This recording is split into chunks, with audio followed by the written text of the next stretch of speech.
इस वीडियो को देखने के बाद कैरियर्स आफ्टर एमबीबीएस के रिलेटेड जो सारे डाउट्स हैं आई होप क्लियर हो जाएंगे। सबसे पहले मैं तुमको बता देता हूँ कि क्या क्या ऑप्शंस है, उसके बाद एक एक करके मैं इन पॉइंट्स को डिस्कस करूँगा। पहला option, you can do house staffship in your own college. Second option, bond service. Third option is joining as a GDMO। Fourth option, doing RMO service. Fifth option, studying for NEET PG next and then doing post graduation. Sixth option is going to abroad by cracking the exams like USMLE and PLAB. Last option is setting up your own clinic. इन सारे points को चलो एक एक करके discuss करते हैं। सबसे पहले आता है हाउस स्टाफशिप। हाउस स्टाफशिप क्या है? तुम अपने ही कॉलेज में एक साल एज अ हाउस स्टाफ काम कर सकते हो इन एनी ऑफ द डिपार्टमेंट्स का सिलेक्शन होता है अकॉर्डिंग टू योर मार्क्स। जिसका हाई मार्क्स होता है उसको प्रेफरेंस दिया जाता है चूज करने के लिए, ठीक है। इस तरीके से होता है। इसमें तुमको 40 आवर्स अ वीक काम करना पड़ता है। अब this time also varies from department to department, but ये एवरेज है। और इसमें तुमको सैलरी या स्टाइपेंड है, सैलरी कह सकते हो, 40 से 50,000 के बीच में मिलता है। इसके बाद आता है बॉन्ड सर्विस। काफ़ी कॉलेजेस अक्रॉस इंडिया, अब ये स्टेट टू स्टेट वेरी करता है। कुछ स्टेट में एमबीबीएस के बाद बॉन्ड सर्विस होता है और कुछ स्टेट्स में नहीं होता। जैसे कि मेरा स्टेट वेस्ट बंगाल में तो नहीं है, कुछ स्टेट्स में है।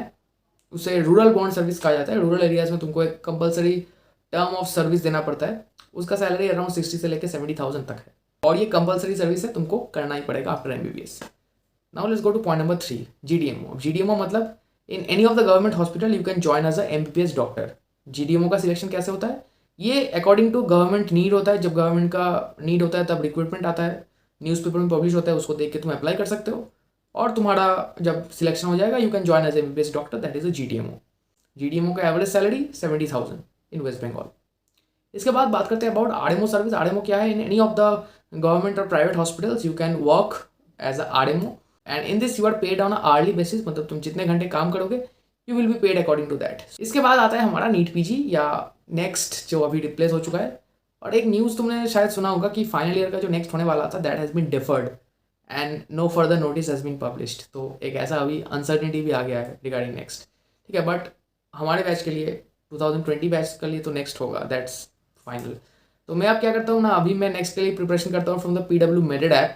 और मेरिट ऐप में मैं पहले वीडियोस देखता हूँ और वीडियोस से मेरे कॉन्सेप्ट एकदम क्लियर हो जाता है। जैसे मैं यहाँ पे ऑप्थेल्मोलॉजी का वीडियो देख रहा हूँ और वीडियो देखने के बाद मैं क्वेश्चन सॉल्व करता हूँ, क्योंकि एक्टिव रिकॉल भी बहुत ज़्यादा इंपॉर्टेंट है। और इन क्वेश्चन में सारे आंसर्स बहुत ही अच्छे से एक्सप्लेन किया गया है। जो आंसर मेरे गलत हो जाता है मैं इसका नोट डाउन कर लेता हूँ यहाँ पे, और इससे मेरा अच्छा एक क्वेश्चन प्रैक्टिस हो जाता है। इसके बाद यहाँ पे टेस्ट सीरीज भी है जिसको मैं एज अ मॉक टेस्ट दे सकता हूँ और इससे मेरा काफ़ी अच्छा प्रैक्टिस हो जाता है। मैं थर्ड ईयर स्टूडेंट हूँ, इसके बाद फाइनल ईयर में जाऊँगा।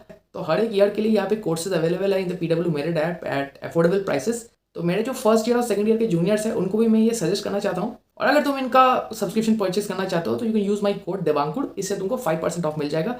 इन केस यू नीड, डिस्क्रिप्शन में मैंने लिंक डाल दिया है। If you are interested you can just go and check it out.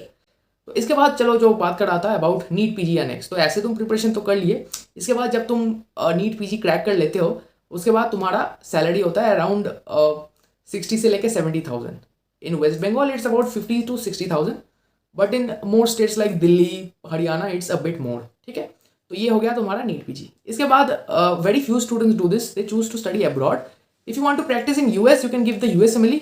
USMLE part 1 you can take during your MBBS। मेरे बैच में एक दो स्टूडेंट्स हैं जो थर्ड ईयर के एंड में USMLE पार्ट 1 अटेम्प्ट करेंगे। और if you want to practice in UK you can take the PLAB exam. अब प्लैब का जो पार्ट 1 है that you can take after completing your MBBS, ठीक है। तो ये दोनों अपॉर्चुनिटीज मैंने तुमको बता दिया। इसके अलावा भी बहुत सारे यूरोपियन कंट्रीज में भी तुम पोस्ट ग्रेजुएशन कर सकते हो, फॉर एग्जाम्पल जर्मनी में भी। But in that case you need to have a strong grip over the German language. UK US क्यों करते हैं इंडियन स्टूडेंट्स? क्योंकि वहाँ पे मीडियम ऑफ लैंग्वेज इंग्लिश है और इंग्लिश तो इंडियंस सीख ही जाते हैं। बट बाकी कंट्रीज में अगर तुम करना चाहोगे तो you have to have a grip on their language, ठीक है। इसके बाद और एक ऑप्शन भी है जो मैंने लिस्ट में नहीं बताया, that's research. You can go into clinical research. अब IIT खड़गपुर में ऐसा एक कोर्स है, unique course, that is only for the MBBS students who want to pursue research. इसको जाके तुम एक बार चेकआउट कर लेना, IIT खड़गपुर MBBS लिखना तो वहाँ पे तुमको मिल जाएगा। There is a post graduation course. इसके बाद last but not the least, you can open your own clinic. तुम अपना खुद का क्लिनिक खोल सकते हो और उसमें पेशेंट्स का इलाज कर सकते हो। So there are multiple options regarding this. तुम पैथोलॉजी लैब खोल दो, एक्सरे के लिए एक सेंटर खोल दो, तो काफ़ी सारे ऑप्शंस यहाँ पे तुमको मिल जाते हैं। और यहाँ पे अगर हम अर्निंग की बात करें there is no limit, sky is the limit. So you can earn as much as possible. So यही था कैरियर्स आफ्टर MBBS। मैंने एक ब्रीफली तुमको बता दिया।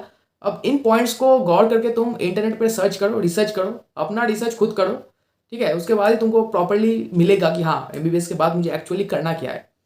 So that's it for today guys, मिलते हैं बहुत जल्दी अगले वीडियो में, तब तक के लिए गुड बाय।